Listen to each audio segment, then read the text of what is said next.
A very good morning to all and welcome. I would invite all the panelists to please switch on their cameras so that we will start.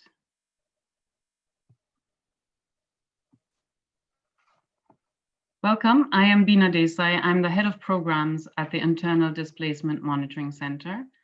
And it's a great pleasure to welcome you to this first virtual marketplace of the Data Knowledge and Knowledge Working Group of the PDD, the Platform for Disaster Displacement, on state of data and research on human mobility in the context of disasters, climate change, and environmental degradation.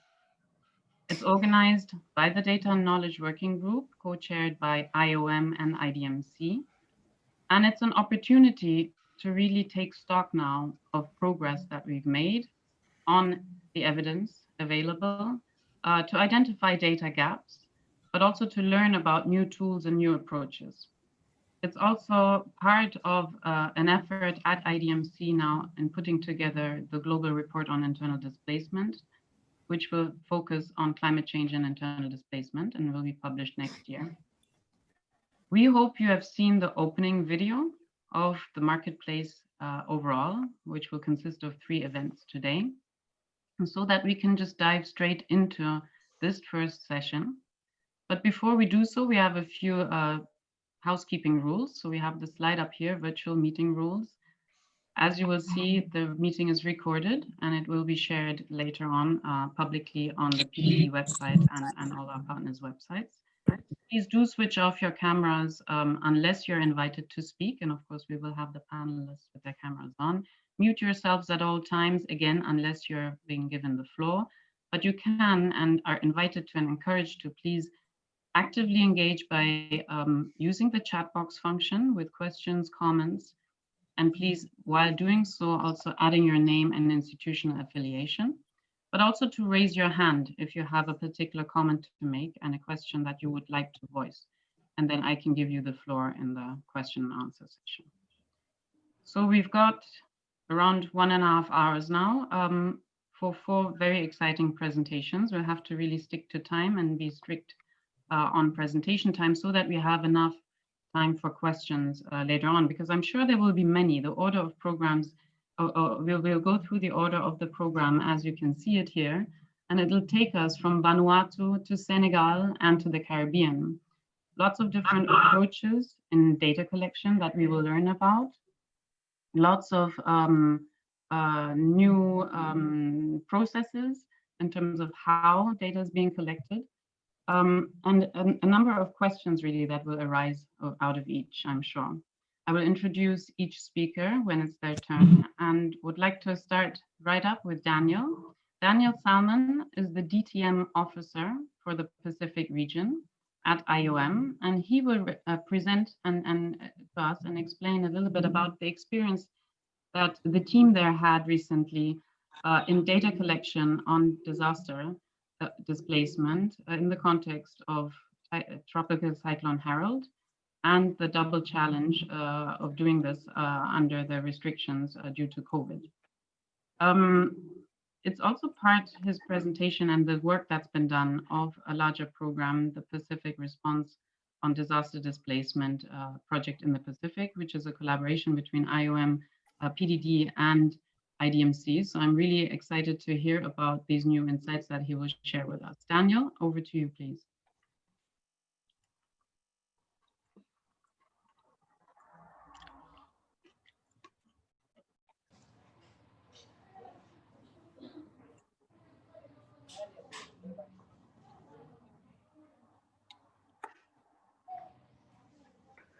Good morning. Sorry, I was having a bit of a hard time catching the unmute button. I believe the slides should be on the screen now.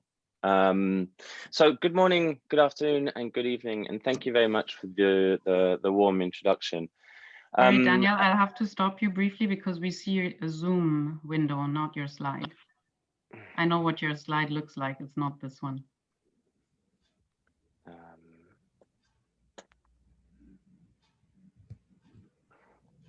We do see your screen though, but a different one maybe. Do you have 2 screens? Yeah, trying to pull the Zoom back up.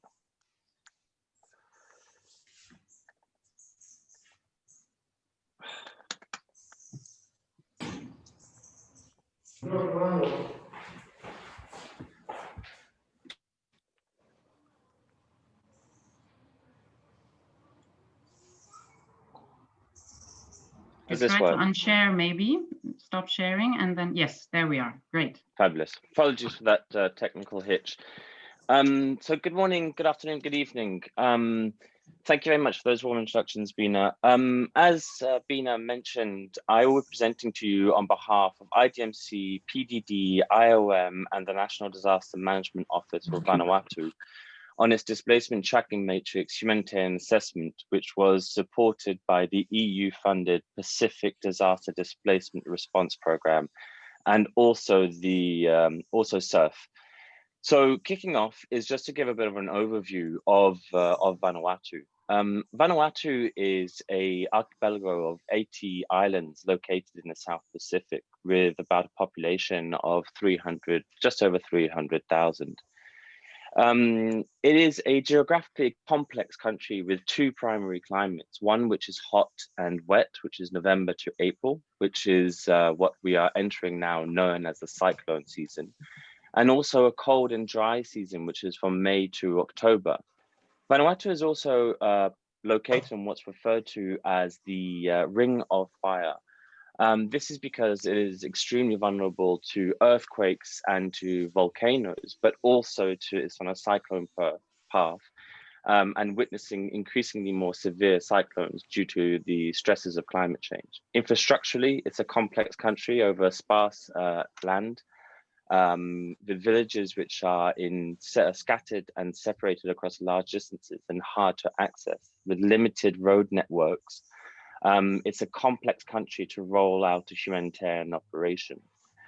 It is also economically fragile and very dependent on commodity downturns and tourism, both two aspects which have been heavy hit by COVID. So what I'm trying to highlight there is the fragility of Vanuatu, especially in the context of climate change, and the need that it has both at an operational, technical, and a financial level for it from the international community in achieving its SDGs and resilience building efforts. So over the last 5 years, the region, Pacific region, has witnessed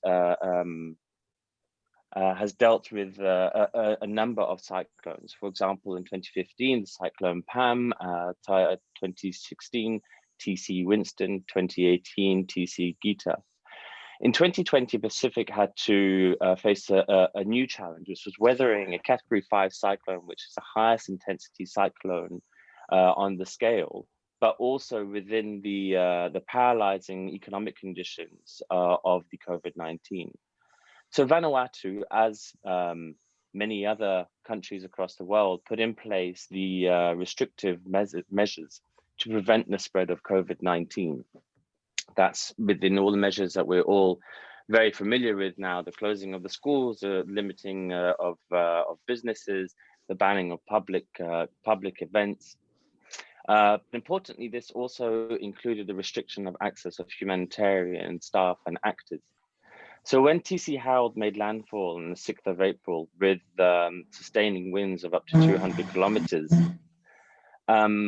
it wasn't the first time the archipelago was faced with a cyclone. The difference is, for example, in comparison to TC Pam, is that TC Harold stalled for a longer period of time, especially in northern areas. So the initial reports, for example, from the largest island, Espiritu Santo, reported that up to 80 to 90% of homes were affected. And in Pentecost Island, 95% of homes were affected. On the 28th of April, initial reports were discussed that up to 80,000 people had been affected, which is equivalent to 27% of the population. So although these initial reports are very important in signaling the impact or potential impact of the scale of the disaster, what it also highlights is the need for methodologically produced assessments. So the NDMO, in collaboration with IOM PDD, and IDMC began the work of launching a displacement tracking matrix humanitarian assessment with the support of the EU-funded PRDD project and also SURF funding. PRDD is a 32-month regional project which is working with Pacific Island governments to better understand, plan for, prevent, and respond to disaster displacement in the Pacific region. The project is working towards contributing towards better policy responses and disaster planning, as well as new and improved operational tools, such as the ones from DTM. It provides so under the PRDD, we were able to provide both the technical and operational support with technical support from outside the country to circumvent the COVID restrictions, but also provide operational support from within the country. Mobilize operational support. The NDMO mobilized its humanitarian network through the Vanuatu Red Cross, the Vanuatu Christian Council, the Adventist Development and Relief Agency, ADRA, and Oxfam. And building on its previous DTM experiences, for example, in responding to the volcanic eruption, ambient volcanic eruption, and TC-PAM, it worked to create and refine its tools to have a tool which collected data at the provincial level and also at the household level to have a comprehensive overview of the vulnerabilities and needs of those affected by TC Harold. So through this collaborative approach, different partners were able to bring their different strengths and abilities to this effort. Importantly, one of the efforts was, for example, harmonizing and bringing together different indicators from the different organizations. This, for example, allowed us to align and standardize demographic breakdowns and create data sets which were usable for different partners. But it also allowed us to better understand the risks and vulnerabilities, or the increasing greater risks and vulnerabilities related to food security, shelter, wash, and health. In addition, it also allowed us to capture data on the human mobility patterns. For example, where do individuals and households shelter during a disaster, which also feeds into another aspect of the work in Vanuatu about mapping evacuation centers. So in establishing the assessments methodology in line with IOM's global standards, the NDMO then capitalized on its network of local officials to capture a baseline understanding of who was displaced where. Following a training on the 15th of May, the NDMO, in collaboration with its PRDD partners, deployed across the country to collect data from 325 key informants and 359 households, i.e. 1,724 individuals. So what were the findings from this undertaking? So essentially DTM provided humanitarian partners with a reliable baseline on the location and conditions of those displaced by TC Harold. So on the June 6th, the NDMO identified that 6,218 individuals had been displaced across 569 host families and 178 evacuation centers. The assessment also mapped the location of 268 evacuation centers, which were used during the cyclone, and also provided data to create more analytical findings. For example, that the majority of those displaced were young families with children between the ages of 5 to 18, that there was an increasing need for access to clean drinking water and food. And it also provided insight into the intentions of those displaced, how long they intended to remain in their place of displacement, and when and where they intended to return to. So how does all of this DTM NDMO assessment, what are the impacts of it? Essentially, the impacts is that it strengthens recovery, disaster recovery plans. So it fed into the Vanuatu 2023 recovery strategy for the compound crisis of TC Harold and COVID-19.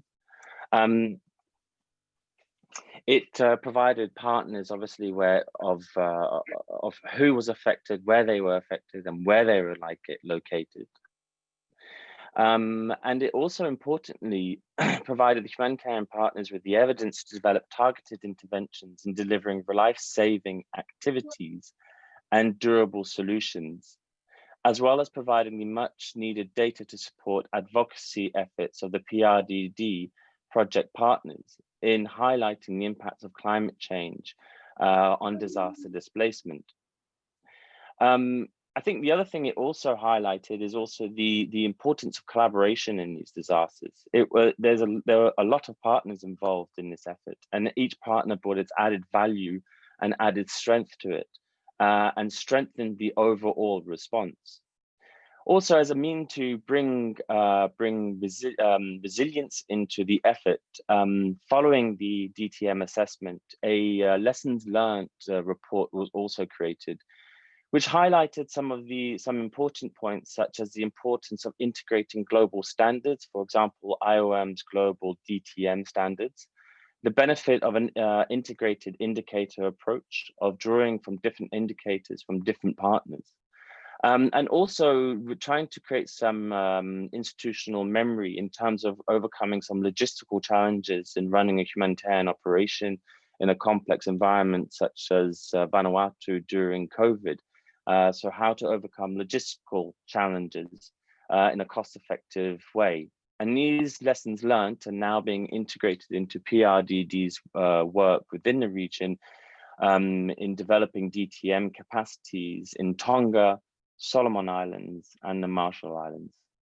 Thank you very much. Fantastic. Thank you so much, Daniel, for sticking to time, but most importantly for this really interesting presentation, which in particular highlights, this potential there is when different partners come together, and you actually seem to have had an organizing framework for bringing these different indicators and different approaches together to then produce information that was then useful for a variety of partners. So I'm sure there'll be questions on how you managed to do that and more discussion on that. So thank you very much. I will move on now to the next speaker, who needs very little introduction, I think. Caroline Siggraf is the Deputy Director at the Hugo Observatory at the University of Liège. I'm sure most of our participants here today either know her or have heard of her. And she'll talk to us about work she and her colleagues are doing in the Senegal, and where there's a merging of local knowledge with climate science in the context of the artisanal fishing industry, which I'm really keen to hear more about, because it's part of a project that IDMC is also participating in, but I don't know any of the details of what we're about to hear. Over to you, Caroline. Good morning. Thank you so much for having me.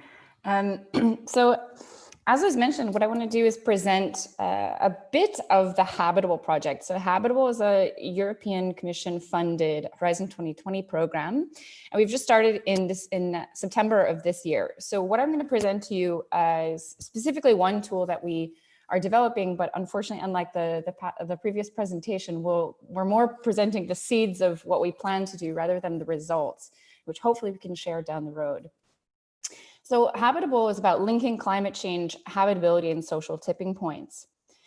It brings together some 21 partners from over 18 countries, working with different methods and aiming to understand how climate affects the habitability of socio-ecological systems. So habitability, not just from a physical standpoint, but also as that's a social determination, which can lead to migration and or displacement. So we want to understand current patterns, but also what we expect in terms of future migration and displacement patterns. So within that, we have kind of 4 broad domains that we're trying to understand. And one is the causality behind displacement, behind migration, in terms of using longitudinal surveys, for example, also trying to understand the perceptions of populations themselves. So not just basing how we understand the relationship between climate change and migration and displacement from an external perspective in which we collect rainfall data and try to model that, but also from how populations themselves perceive it. So it's based on those perceptions that people migrate. Not everyone, of course, checks their daily rainfall data or has access to that information. So we think it's particularly important to understand how people perceive how their environment is changing and how they perceive the place of movement. So whether that's a failure to adapt, whether that's an adaptation strategy itself. And so we're also trying to understand adaptation, the impacts of adaptation, how that feeds back into causality.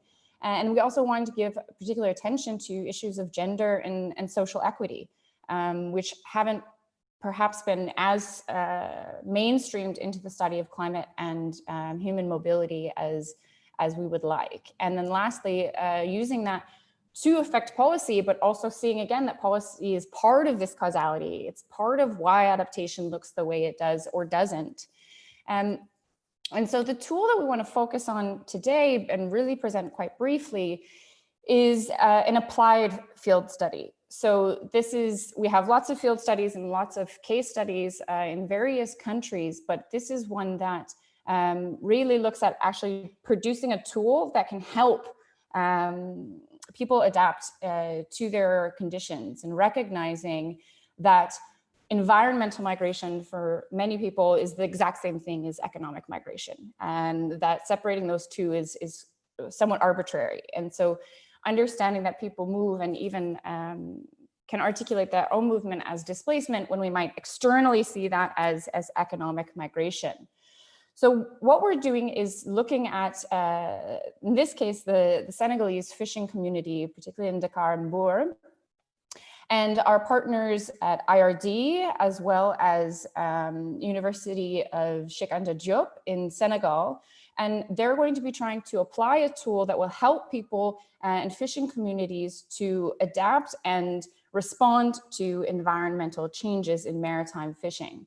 So we want to use this tool to help people have more sustainable livelihoods and put less pressure on them to move should they not want to. Right, of course, enabling self-determination.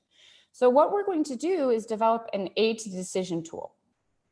And the uniqueness of this aid to decision tool is that, again, we're bridging traditional knowledge and local expertise from Senegalese artisanal fishing communities. And we're going to merge that with scientific knowledge from oceanic scientists, from hydrologists, from climate scientists, and bring those international and Senegalese partners together with the fishing community from the beginning. So this isn't a tool that we plan to just develop and hand off to the fishers and expect that it works or expect that it's even meeting their needs, but it's co-designed from the beginning. So the idea is to first identify those key environmental indicators with the Senegalese fishermen. So develop again with the scientists in Senegal and our international partners to identify what are those key environmental indicators that help that fishermen need in order to locate catch, to locate waters that are ideal for fishing. So at the moment in Senegal, there's a lot of pressure on international migration because of the unpredictability and uncertainties in local catches. And so they move elsewhere, particularly to Mauritania, for example, in order to have more sustainable livelihoods. And so by collecting that information and those key environmental indicators, what we plan to then do is create a multi-scale model in which we can try to predict, by understanding those key environmental indicators as well as their causality, and see how we can predict how those fishing areas will change, and therefore help the fishers to identify the most suitable waters for fishing.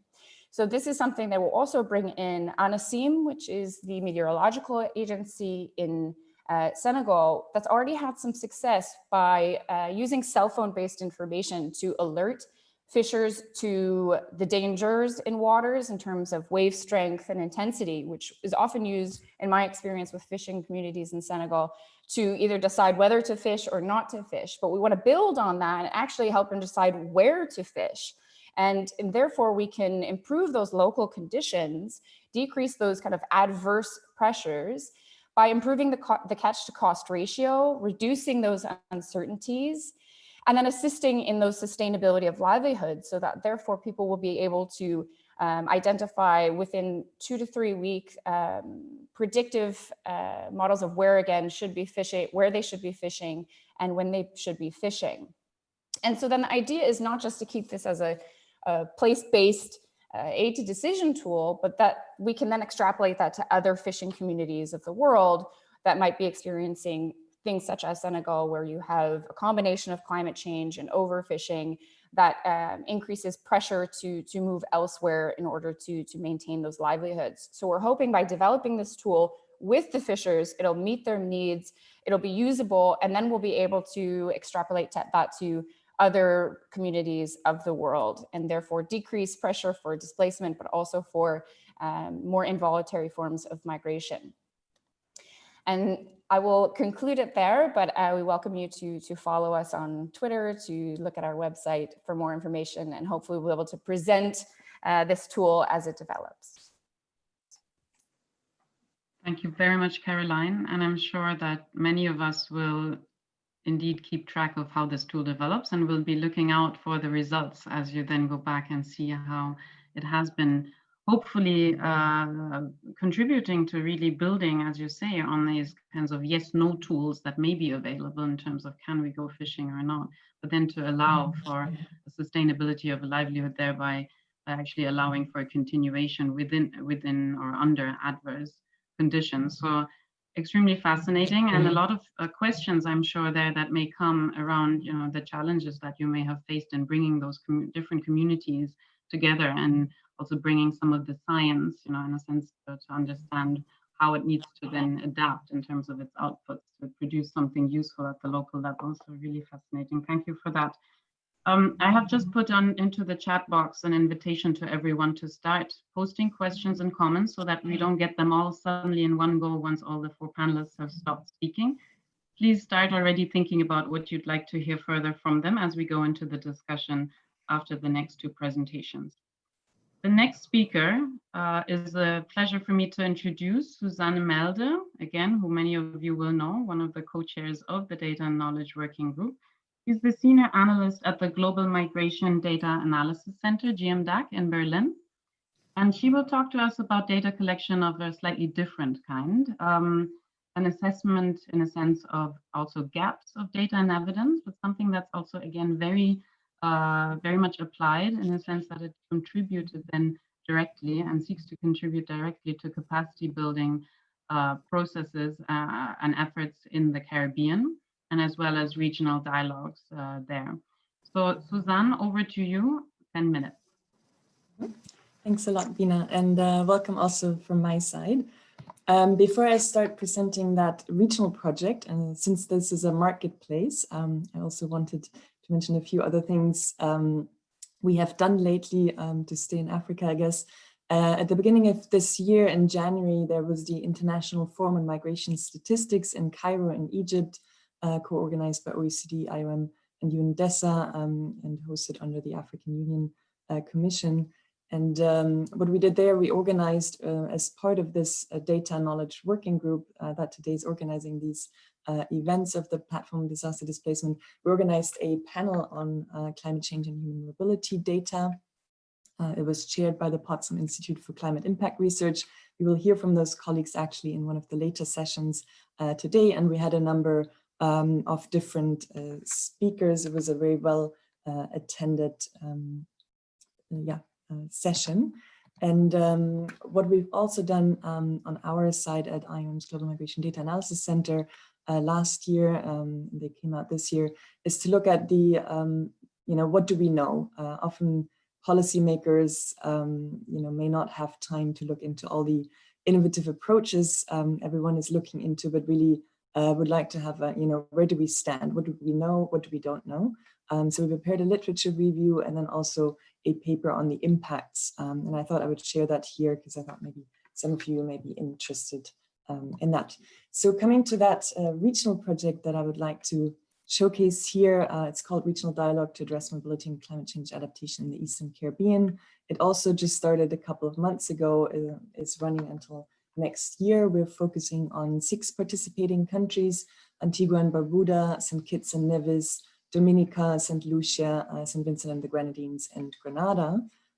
It's funded by Germany, the Ministry of Foreign Affairs, and implemented by IOM in Dominica, but also with our support from here, in close partnership with the Organization of Eastern Caribbean States. The idea is to not collect data itself, but to support countries to collect and use information on human mobility and the links to environmental and climate change. In 2018, IOM conducted an assessment in 10 Commonwealth Caribbean countries and found, I guess to not too much surprise, that there was only a limited integration of human mobility in climate change and disaster plans and strategies. Immigration departments are often just called into those emergency committees on an ad hoc basis. There's not really a formal mechanism or protocol. And in terms of data, I think, I'm sorry, someone is having their microphone on as well. Yeah, mostly it's census data that is used, and often there's no data sharing mechanism. And as you probably all know, I won't go too much into detail on all the challenges in terms of environmental change and disasters the Caribbean is facing. You can see a picture there of Hurricane Maria that passed Dominica in 2017. There's of course also other challenges such as rains, salinization of groundwater, the risk of drought and water scarcity. In terms of the methodology, we're working with a number of consultants who are assessing the regional and national data systems. So not collecting our own data, but really looking at how are countries, what data do they have? What are they using? What are maybe some things that could be done? They're looking at existing sources of information and are using questionnaires and key informant interviews targeted at national statistical offices, national focal points, and regional international organizations. And you can see on this slide a bit what those regional organizations are. At the national level, they identified in particular national agencies related to disaster risk reduction, immigration, and statistics. However, there has been a very low response rate. They've only gotten 4 questionnaires back, so they're now changing to online expert interviews. And actually the nature of the challenges, so many hurricanes passing through the region at the moment, is one of the reasons why it's hard to get a hold of the authorities, because they're, they have to address those local emergencies and often very small teams. The countries are, usually have very small populations, so the agencies have to cover a lot of different topics, and often there's no domestic body that centralizes all the data linked to human mobility and environmental change and disasters. Some of the data is collected by disaster and emergency offices, some by immigration or statistics offices, and sometimes even the tourism agencies. So it's really scattered, and the idea of this assessment is to find out where those data sources are, and if there's any data sharing mechanisms, and if not, if they can be recommended. And then the idea is to conduct national and regional workshops, but there's really a very hands-on approach. So the consultants will develop concrete technical guidelines. So it's not just another one-off training, but it's really geared towards how can they actually move to have a better integration of data collection and sharing among national and regional stakeholders. And then there will also be regional workshops where best practices will be identified and a roadmap developed. So where could they go from here on? And then, the outcomes we hope for are that they can, better use data. They know where to find it, which entity, shares it on a regular basis, and have a dialogue at the national and regional level, how this could work out better. And with that, I'll leave it at this, and I look forward to your questions. Great, thank you so much, Susanna, and thank you for really letting us look a little bit into the behind the scenes of a lot of the data challenges, of course, that we also, some of us face more at the global scale. and to remind that then the outcomes you're hoping for, that data is actually being picked up, used, and evidence is used by policymakers. Often, I think we think a lot about the last step that's often missing in terms of communication.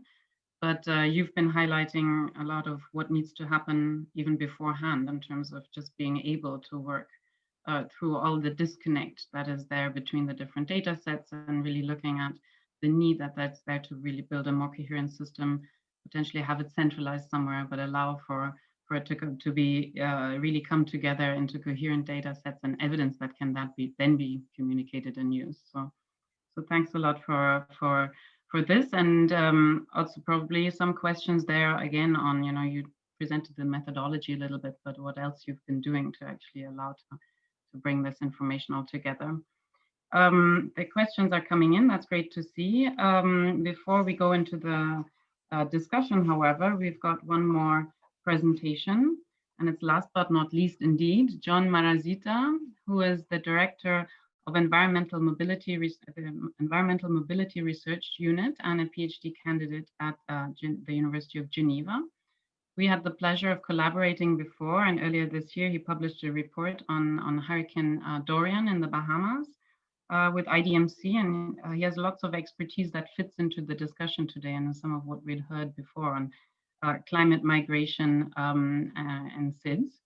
And he'll talk to us about displacement in the context of tropical cyclones and king tides. So over to you, John.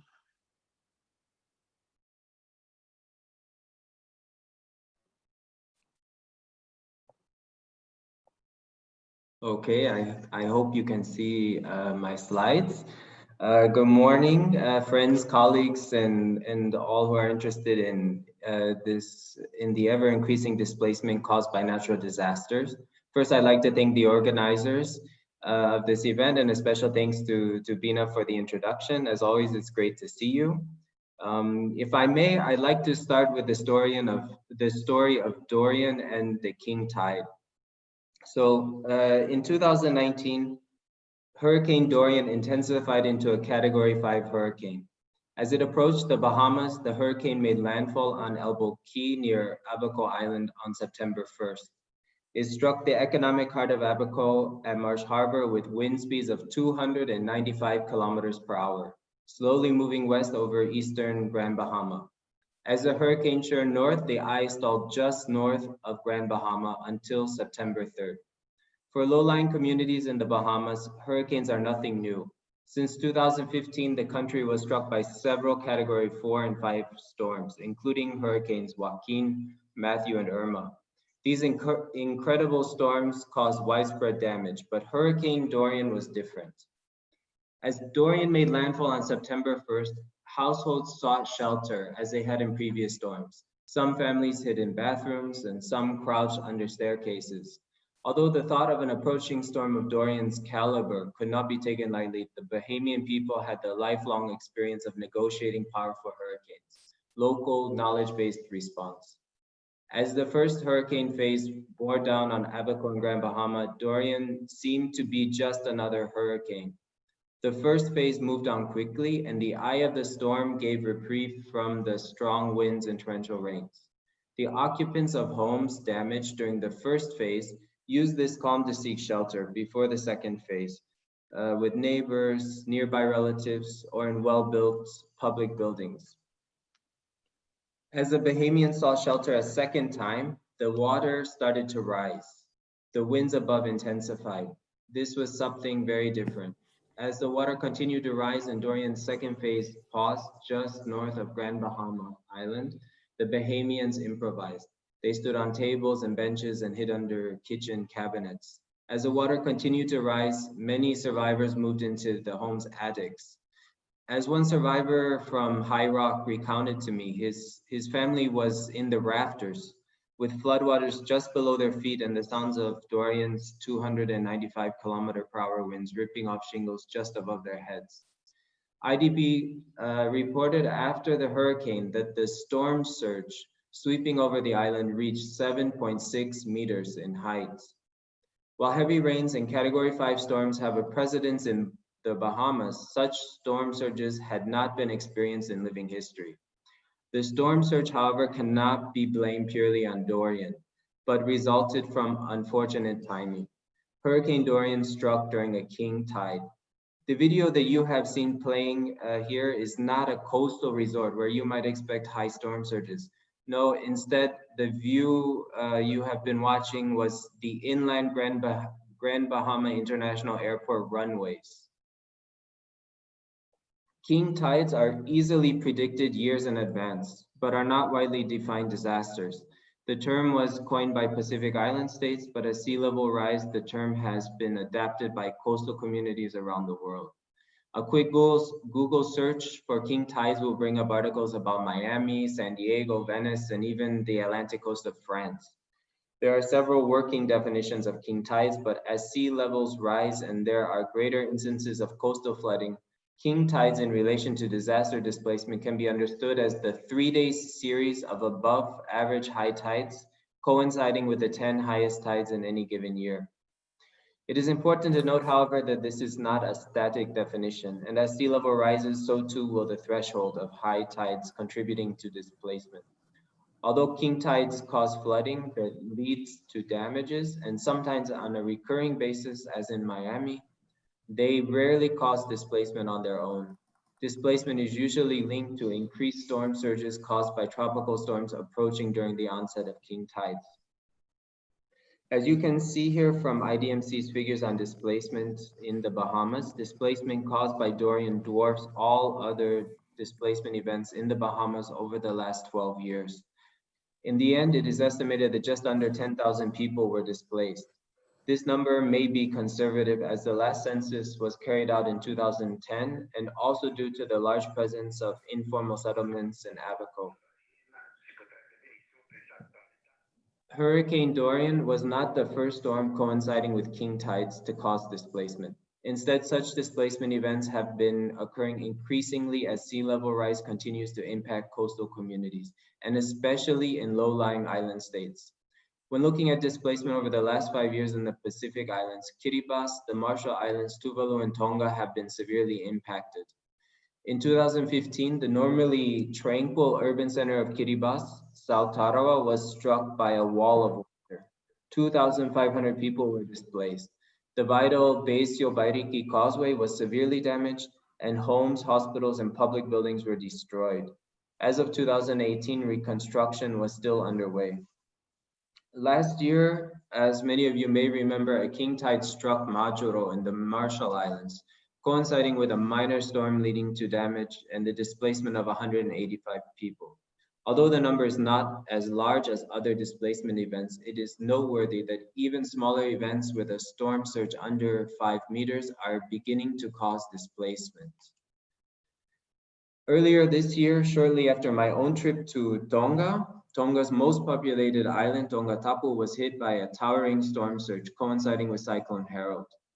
The storm surge from the king tide flattened much of the tourism sector, led to inundation and the displacement of more than 300 people. Displacement linked to king tides is only expected to rise as climate change leads to rising sea levels. As you can see here in the graph from the US National Weather Service, coastal flooding in places like Charleston has steadily increased since the 1980s. The key messages that I would like you to take away from this presentation are that king tides, like all tides, are predictable. Communities on low-lying islands are most at risk. Households lack local knowledge and experience of reacting to the onset of king tides during tropical storms. Vulnerable communities often lack formal disaster reduction mechanisms. Early warning is the key to reducing fatalities. And lastly, these occurrences offer important insight into the future of sea level rise. In the Bahamas, the king tide eventually subsided. The storm moved on to the eastern US seaboard and the sun came out over Abaco and Grand Bahama. Survivors left their places of shelter, whether it be the attics or in towering palm trees that survived Dorian.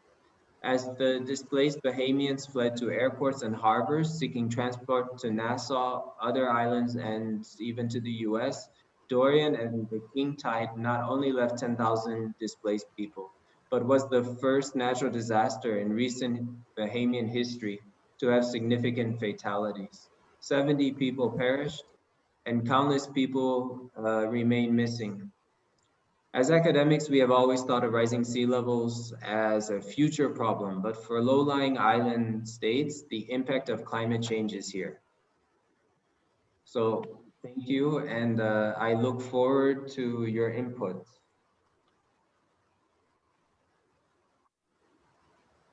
Thanks a lot, John.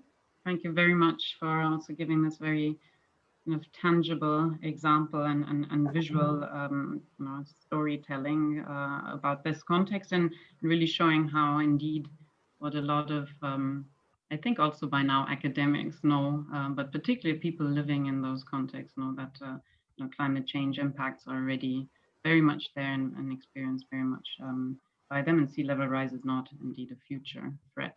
And lots of questions, of course, from my side at least, and let's see where that comes up in the discussion, and kind of what you think is then now needed in terms of data and evidence and research going forward to really address some of those key messages and key gaps that you have identified, and to see what can we as a community contribute then to really filling some of those gaps. So thanks a lot again to all our presenters for already giving us so much food for thought. There are a few questions that have come in, many more I'm sure that people have, so feel free to start posting them. There were also a number of questions already that were some of you sent ahead of the event together with your registration, so we can always resort to and call you out on some of those. But I think we already have some really interesting feedback there in the comments section in the chat box. So Caroline, maybe if I may go first back to you with a question that Coco Warner from the UNFCCC has posted there, and after saying that, that it's a really great example and really interesting what you've presented there. But could you tell us a little bit about what Habitable is doing regarding this whole issue of uninhabitability? I guess she's saying, future habitability as a question mark.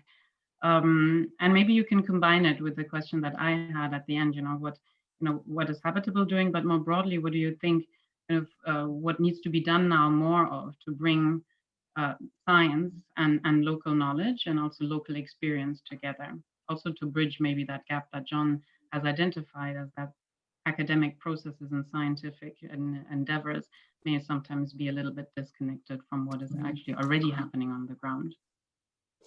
Yeah, absolutely. Thank you. Well, for both questions, thank you so much. So Habitable looks at future habitability in several ways. So one part of that, and I guess more or less the first part, is conducting a longitudinal survey in 5 countries, in Mali, Ghana, Sudan, Thailand, and Ethiopia. And using that to try to identify critical risks and social tipping points, right? So not separating this idea that habitability is just about identifying potentially a climate tipping point and then land just becomes physically uninhabitable. That's just, I think, not how it works, especially when we look at the links with livelihoods, as we've mentioned. And so trying to identify those social tipping points at the meso level, at which point, whether it's mass migration or displacement occurs, through that survey. And then the other part of that is, and I think this also speaks to your question, Bina, is we're in another work package led by University of Twente, we're using fuzzy cognitive mapping, which is a tool that's been used in other kind of climate science studies, but not in specifically in relation to climate and migration. And that's the point where we go to these communities and we try to find out how they understand, again, the changes in their environments, the place of migration as adaptation strategy, but also causality, so that we're seeing how they mentally map causality between climate and migration. We're used to hearing, right, that, oh, people don't identify as climate migrants, but how do they make those links between environmental change and between migration, and is migration a good or a bad thing? And because, again, that's the knowledge upon which people make migration decisions. And so identifying how local populations understand their environment and how they understand migration and population movement as a response. We then use that kind of information in those databases to feed into modeling, quantitative and qualitative modeling. So we have quantitative modeling at the local scale, which I've mentioned, this kind of micro scale, local, short-term, 15 days to 3 weeks modeling. We have the modeling of internal displacement at the sub-regional level, which is led by IDMC. So I'm happy to allow Bina if she would like to step in on that in the Horn of Africa. And we also have regional modeling in West Africa. And then we have gravity-based modeling at the international migration level. So what we're trying to do with all of these different kinds of modelings is capture future movements that range in time, space, and agency, not by finding one model, but by using multiple different kinds of models with different inputs. And then we will also be, again, recognizing that policy is part of causality. There's feedback in these systems, and we can't just hand it off. So we're also creating scenario narratives. So alongside those quantitative estimates and scenarios, also building qualitative scenarios for future habitability that are, again, co-produced and co-designed with key stakeholders, with policymakers, trying to identify how you react, what are those critical uncertainties, what are those critical risks, but also what are the no regrets measures that we can identify in order to, again, understand that future habitability is determined as much by climate change as it is to how we respond to climate change and how people are actually experiencing climate change and mobility. It's a great response, which again opens up so many other further pathways. And I will stay with you a little bit, Caroline, because we've got another question coming in for you from Lorenzo Guadagno from IOM. And I mean, I don't know whether you see it there and you just want to read it. I don't want to summarize it to make then a nonsense of it. But really it is about, you know, how you can, let me just go while I was drafting it on. Limited access to resources drive about migration for fishermen. Are you accounting for potentially unsustainable outcomes of practices that improve the effectiveness of resource exploitation? And you expand on account for management of fisheries. And I would say, I guess, yes, because you are actually indeed looking at also the diversification options of livelihoods, right, for target communities, rather than just looking at their current income base. Yeah, I mean, absolutely. I think that there's a couple parts of that that also relate to, you know, I've worked for some time in Senegal, and one part of that in terms of, you know, this is a big question that I'm scanning quickly, but one part of that in terms of unsustainable outcomes, but also practices, you know, the idea is not to just send people to where they shouldn't be fishing. Of course, it's, you know, considering, and this is something that I've experienced with Senegalese fishermen, is that they would love to know where are the, you know, to have marine protected areas, to know where to fish correctly, because the main unsustainable fishing practices in Senegal are not by Senegalese artisanal fishermen. Their local knowledge is well attuned to, you know, the times of the year, the places you should be fishing and not fishing, and allowing fish to reproduce. The problem is foreign trawlers coming in, and particularly illegally fishing and overfishing, taking everything they can find. So we're going to, you know, with this tool, try to help them adapt to not necessarily their own unsustainable practices, but the unsustainable practices of others that impact their livelihoods. And so, of course, you know, trying to consider where we're marine protected areas are, et cetera, in this tool, and when and where they should be fishing. In terms of livelihood diversification, yes, you know, absolutely, we want to maximize livelihood diversification where that's desirable, because I will say that with Senegalese fishing communities, there is, at least, you know, where I've worked, the idea of livelihood diversification comes more in the fishing sector than it does by moving outside of it. And so that's by, for example, expanding into having ice trucks to refrigerate fish, which is something, and factories that produce ice. And these are things that a lot of the fishermen are asking, or fishing people are asking for, but don't have, because there is that, you know, we talk about place attachment and migration, but there's also livelihood attachment. And I think it's inherent in a lot of the fishing culture in Senegal, is that we don't look for ways just for them to get out of fishing. We look for ways for them to also be able to remain culturally attached to their livelihoods and keep that a viable option for them, and preserve that part of their way of life.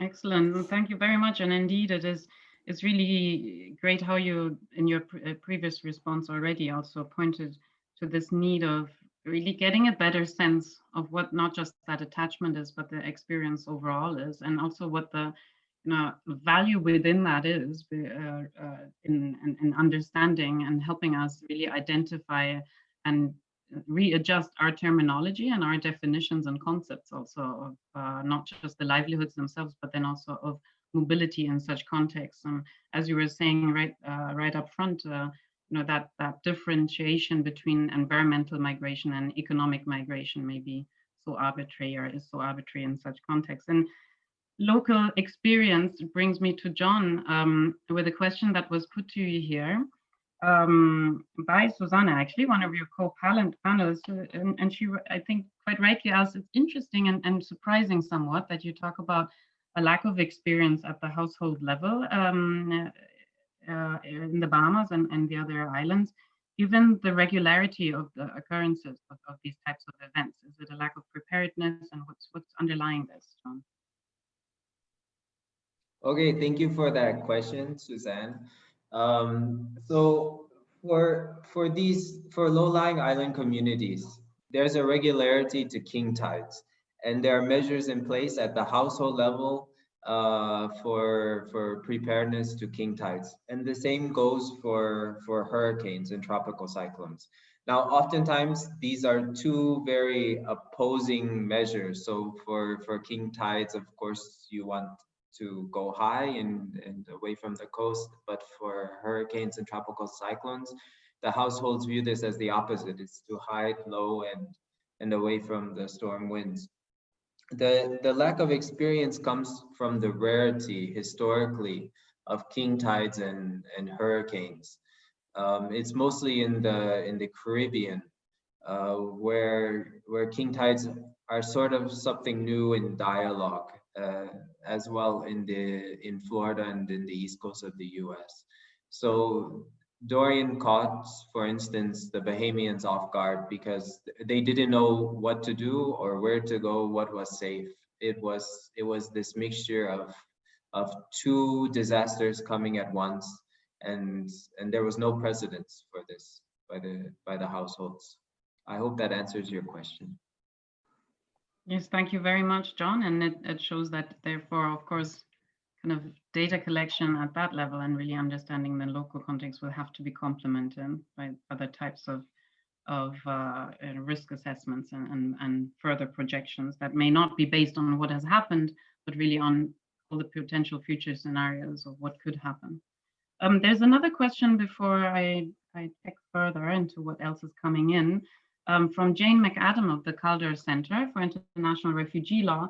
And she would like to know from you, Daniel, how the lower level of displacement that was in, that you're reporting compares to the much higher numbers after tropical cyclone Harold that were in the press and media. And she says that she also cited, and then, that people were questioning, but where it was very hard to find alternative sources. That's one question. Therefore, do you know how the original figures were put together? And then also, secondly, whether you plan to roll out the methodology that you described to other Pacific islands and disaster contexts. Over to you, Daniel. Yeah. So there's a couple of things maybe in that, which is, for example, I think in the presentation, I mentioned some quite high figures as a signaling of reported of the impact of TC Harold, and what that was trying to bring to light is the importance of having methodological stern assessments when assessing the level of displacement. In that slide, I mentioned affected rather than displacement. In fact, in the report, we broke it down. So the NDMO report came out on the 6th of June, However, prior to that, there were two initial figures that also came out. I think the first one was carried out from an assessment from the NDMO, which was an initial rapid assessment, which was carried out between the 10th and the 15th of April, which reported around 18,000 individuals displaced. And then shortly afterwards, the NDMO, in collaboration, what is now, I believe, a cluster, is the Displacement and Evacuation Center Management Cluster. I think at the time as a working group, it then reported that it was 9,000 displaced individuals displaced. So what we see, in a sense, is this, this scenario, which I think we're quite familiar with in terms of disasters, is that initially there's a high volume of displacement, and relatively quickly compared to, for example, conflict, the numbers decrease. But it's around the 6th of June that we stabilize it with that figure. And what was important is that we could produce a report where we could articulate into quite a lot of detail the full methodology that was carried out in reaching this number, so that it was watertight.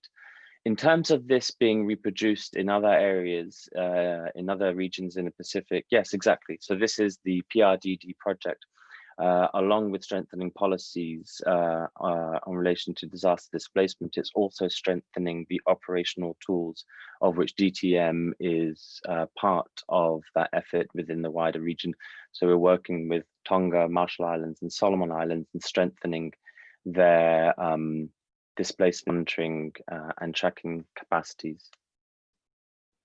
That's great. Thanks a lot. Daniel, may I just stay for a follow-up question with you, because it's great to see the investment that's now going into kind of the immediate assessments of numbers of displaced, right, in the context of, and then right after extreme events and disasters.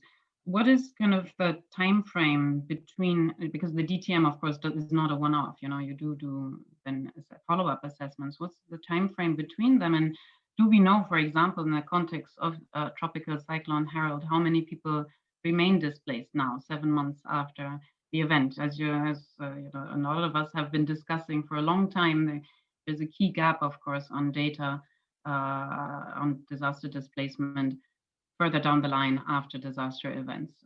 Very often already after a few weeks, but after a few months, there's very little available. Can you say a few words about that? Yeah, ideally, I mean, it's not one glove fits all, the DTM program, in a sense. You need to sort of contextualize it and fix it and fit it to all the different profiles and countries. And also you need to manage the resources available to roll out a DTM program. So there's a DTM program ideally is able to roll out over a sustained period of time. And that also gives you trends analysis and time series on displacement data and movement. In the case of TC Harold, we had the opportunity and the desperate need to stabilize and create that common baseline that everybody could refer to. And since then, we have been working towards looking at different opportunities to roll out different assessments, but it's a complicated year, it's a complicated challenge. I'm, for example, based in the UK, and it's hard for us to put that second motion in place. But it is definitely an area of work that the team that we're all working towards to create a more sustained DTM rolling program in Vanuatu and the Pacific, to have that continuous flow of data. Because even now, as we speak, we're entering into November and we are entering into the new cyclone season. We are better prepared, strengthened based off the back of TC Harold. However, we would obviously like to be able to roll out more of these DTM assessments to provide greater data, especially for initiatives such as this one. That's great. Thank you very much. I'd like to go to Suzanne for a second. I think there are two questions. One that I'm kind of putting here directly from me, because I was really thinking about it a lot towards the end of your presentation, and another one that's being posed here to you by Aryan Bajpai of the Tata Institute in India, which it may be more a question for Caroline if I'm reading it, but you may also have something to say in response to his question, which is really on how we can differentiate between climate factors and issues and economic factors during data collection. You may have also experienced that in the context of GMDAC's work. But also, I think as you were talking about the assessments that you've done in identifying the gaps data gaps, but also capacity gaps, going forward, what are the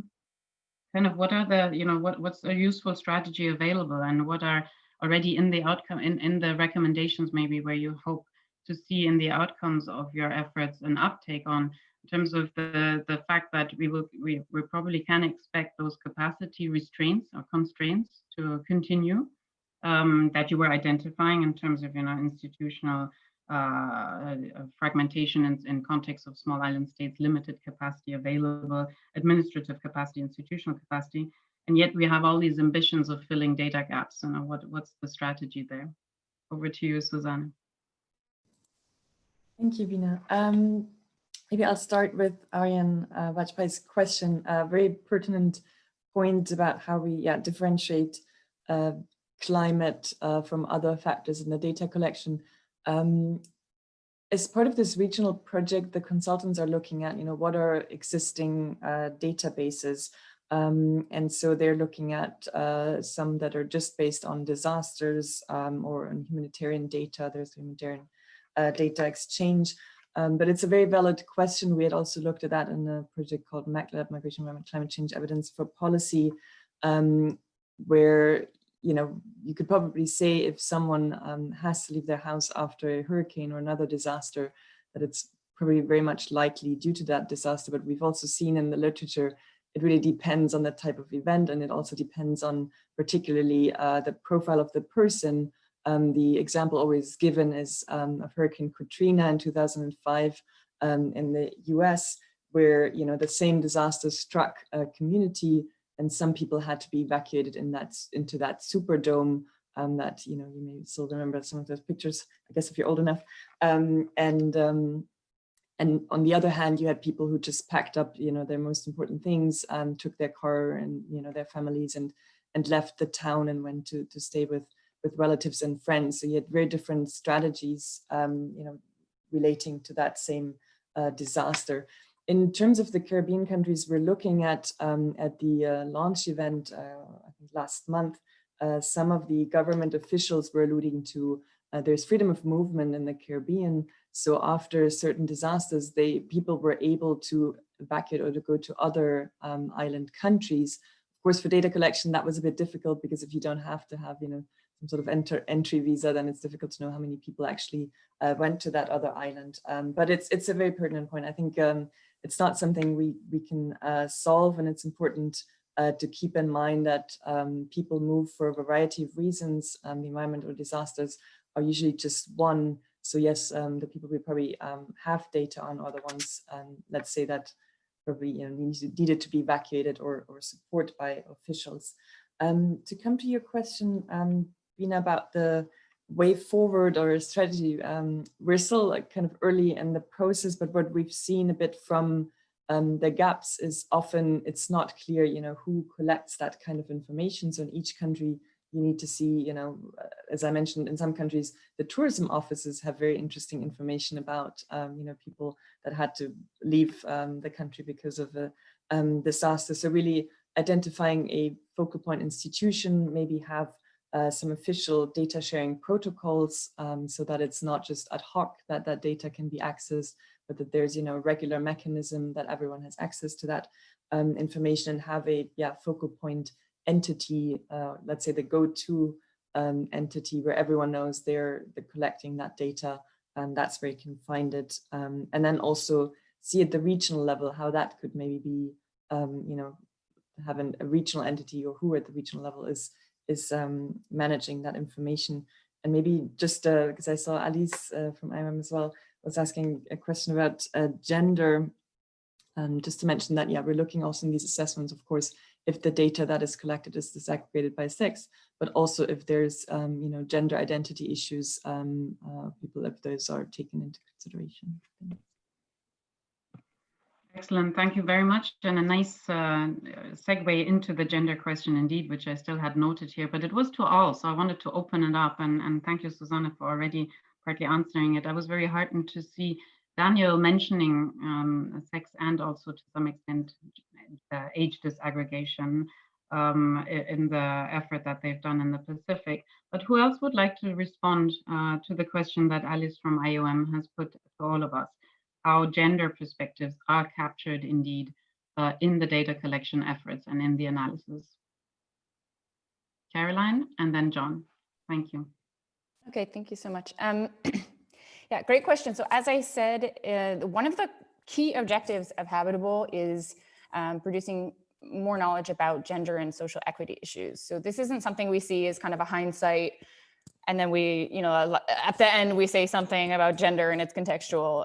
No, we are coming from the starting point of every method that we use is designed from a gender and social equity perspective.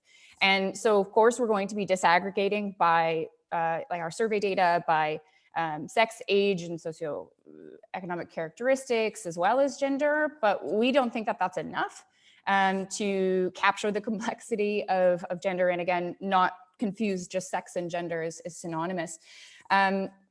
There are challenges with that. So conducting a survey and actually capturing gender dynamics can be quite difficult because, especially when you're doing household level surveys, as is, I think, quite common practice now, you miss a lot, because if you're doing head of household surveys and you're assuming that that head of household speaks for everyone, you completely miss a lot of those intra-household dynamics and power inequalities. And so it's not even enough to conduct a survey with 50% female head of households and 50% male households. No, because what about that, person who's not the head of household and their perspective? And so something we're working on is designing that survey instrument and the ways we sample and the strategies themselves to be able to speak to those dynamics, to that those gendered elements. And again, that goes for every method that we design. We have our, they call themselves the gender police, but I think of them as the gender fairy god people at Stockholm Environmental Institute, who are leading a work package and will also be designing field studies themselves, which some of us will be conducting on gender, and making sure that, again, that's from day one, from the beginning of the process, and not just about disaggregation. Quite right, from the beginning of the process. John, you wanted to add something? Yeah, I think it's a very important question. For those of us academics who conduct interviews with displaced persons, it's important to have this distribution of gender and age to be able to triangulate data on displacement. And sometimes it can be difficult, especially in the context of displacement, because households don't displace necessarily together. So in the Bahamas, for instance, you had female household members and the children going to stay with families in other islands or even in the US. And a lot of times the male household members would stay in the island, stay in the location of the home to secure the home and to start rebuilding. But there's another key factor, I think, with socio-eco factors, and that is the LGBTQI community. There's some very interesting displacement measures taken, I think, by the community. And following Dorian, for instance, there were members of the community who went to Canada as refugees, and it's not very well understood what happens to the LGBTQI community after disasters and during disaster displacement. And a lot of times they're very afraid of violence, and it's a hard community to gain access to. But I think it's an important research gap that we still have in disaster displacement. Great, thank you very much, John. And rather than kind of asking everyone else well, everyone else will be Daniel in this case, to also answer this, maybe you may want to wrap it into kind of your final responses, because What I would like to ask each of you now, and I'd just like to let everyone know, I haven't warned the panelists of this beforehand, so this will be interesting, but also be kind in judging them and their responses, really off the top of your head. And it's not just a fun question, it's really a critical one, because this is a stock take, as I said up front. It's an opportunity for us at the Data and Knowledge Working Group, and therefore at the PDD, but also as a community, to really see, you know, where we're at, how far have we come, but also where should we be going next. And the PDD, with its new strategy ahead, will want to also hear from the Data and Knowledge Working Group, you know, where is it planning to go next, and where should we collectively go next. So if you had one wish to make of that group, and you know, obviously, you will want to be part of it after today, but apart from that, of its work, of its priorities that it should be setting itself for the next few years, what would that be? Maybe I'd, you know, like to go around in the order of speakers once, well, actually no, reverse order this time of speakers, and start with you, John. You didn't have a lot of time to think about it, but that doesn't matter, because I think you already know quite clearly, you know, what some of the key data gaps are, but not just what are the gaps that we see, but what are the ones that this group could really effectively tackle, and what should it be there for putting in its work plan in the next years? Over to you, John. 1 minute to 2 max each. Okay, thank you, Vina. I'll try to answer that. I think that IOM and DTM, they do a great job on the ground following disaster displacement to give us a good overview of the numbers and the figures.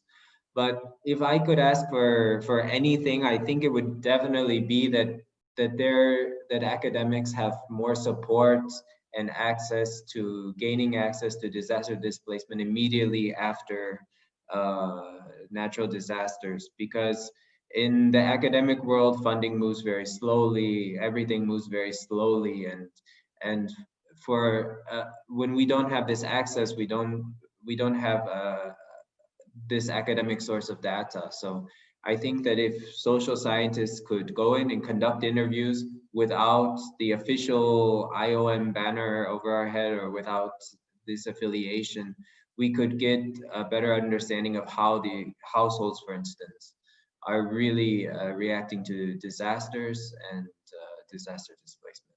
Okay, thank you. Great, thank you very much. Noted. Susanna. Yes, since I'm been involved in the Data Knowledge Working Group, also the co-chair, I'll just cheat and use one of the recommendations we came up in one of the last meetings on the interoperability. And I think Daniel had shown that quite well, how it can work to standardize some concepts and metrics, and really, you know, the added value of bringing so many different institutions and entities and knowledge around the table to really see, you know, what can we do in terms of conceptualization, and those, you know, that collect a lot of information on the ground, how that can be improved, you know, with a view to support governments and their responses for people. Great, thank you very much. And thank you for kind of packaging it so clearly. It's true that is already quite a priority, but at the same time, a huge challenge, because the question is, you know, under what organizing framework do we achieve that interoperability? But definitely one priority for the group going forward. Caroline. Thank you. Tough question. I guess if I could pick one thing that will allow me to cheat and include multiple things, it would be to focus on these perceptions, which is what I've been mentioning in different capacities, focusing on how people perceive changes, how they perceive, whether it's cross-border displacement, internal displacement, migration, how they perceive those causalities, because I think focusing on those perceptions allows us to get at so many dimensions of this nexus. It allows us to get to those causality issues. Again, the mental mapping that I've mentioned allows us to get to how those perceptions are gendered and inequitable, and look at some of these inequalities that have been mentioned. Allows us to understand this migration as adaptation discourse. Often we're kind of coming in from outside, and what we think is adaptive or not, or this is maladaptive and this is adaptive. But let's understand how people themselves perceive what adaptation is and when it's not, and And again, the perceptions of policy too, that again, it's not just this endpoint, but these interventions feed into how people see their environments and see their options, and the limitations in those options. So I would emphasize again this merger of local knowledge with modern, or with science, and making that a central part of how we look at the relationship between environment and human mobility.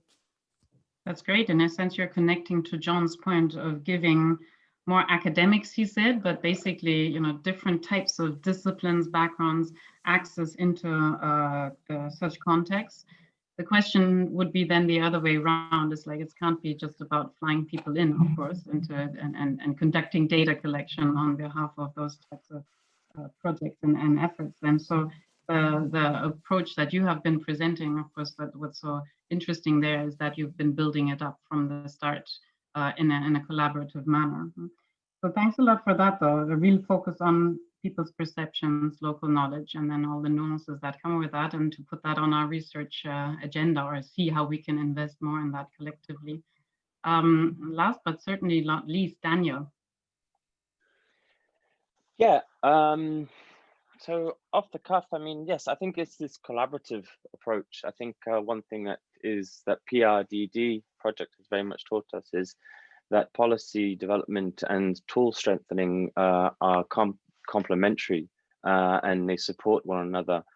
So it's creating the strengthening both policies at the local level, but it's also empowering, for example, the NDMO, the ability to collect data and to create and sustain that data collection process, as we were mentioning before, so we can create greater time series data analyses on specific countries, for example. So yeah, off the cuff, that's the thought. Thank you. That's very applied, very practical, and very clear. Thank you very much, Daniel. We do have a few minutes left, but I don't want to force it because there are no more questions coming in through the chat box. I would give the opportunity for any of the panelists who may want to add another point or pointer before we really close up. Just wanted to already flag that there will be 2 more sessions today. There's a session at 2 p.m. Don't forget to tune in. It will be the second one of the day, and it'll be moderated by IOM's Mohammed Rizki, where you'll learn more about policy making in the SIDS. Again, we'll go back to that, but with a slightly different slant, but also forecast-based financing, and as well as IOM's transhumance tracking tool. So, but before I kind of find a few more closing remarks, any of the panelists, would you like to take the floor? We've got, I don't want to keep us all here till 10:30, but a few more minutes. Everyone is happy to go and get a cup of coffee. That's great. So thank you very much, everyone, and thanks to the panelists. In the spirit of this, as Susanna reminded us, being a marketplace and not just kind of not a panel where we want to come out with a set of recommendations. I think what's been really lovely for me to see is already see some of the exchanges of the tools and the interest that that's generated in terms of the different types of approaches that have been presented, but also the different levels of where data collection is happening and has to happen in the future, identifying very clearly some of the critical gaps and helping us in now defining some of the ways forward within the group, but also for some of the more individual work streams that each of us are engaged in. I've been also scrolling a little bit through the participants list while listening to the panelists, while thinking about the questions, and see a lot of familiar names, but also a lot of names that I've never come across, and also institutions that are new to me, which is not a surprise because of course we always have just a very limited view of the world, but it's very promising. And I would like to encourage all of you who have maybe come to this discussion and to this exchange and then to some of the presentations for the first time, to consider reaching out to the co-chairs of the Data and Knowledge Working Group and to the relevant colleagues. I think the invitation and agenda gave a few more details on who you can approach there. It's a group that is in a sense by invitation only, but we are looking, of course, for more partnerships and always for fresh ideas and new ways forward and collaboration. Let us also know, please, at IDMC if you're interested in becoming part of our series of expert forums that we've set up in the process of putting together our global report. As I mentioned at the very beginning, you can contact my colleague Sylvain Poncer. His email is also in the invitation or in the concept note. And as I mentioned, last but not least, don't forget to tune in at 2 p.m. Thank you very much, everyone, for participating. And thank you once more to the panelists. You would have gotten a big applause now if it was live. Bye-bye.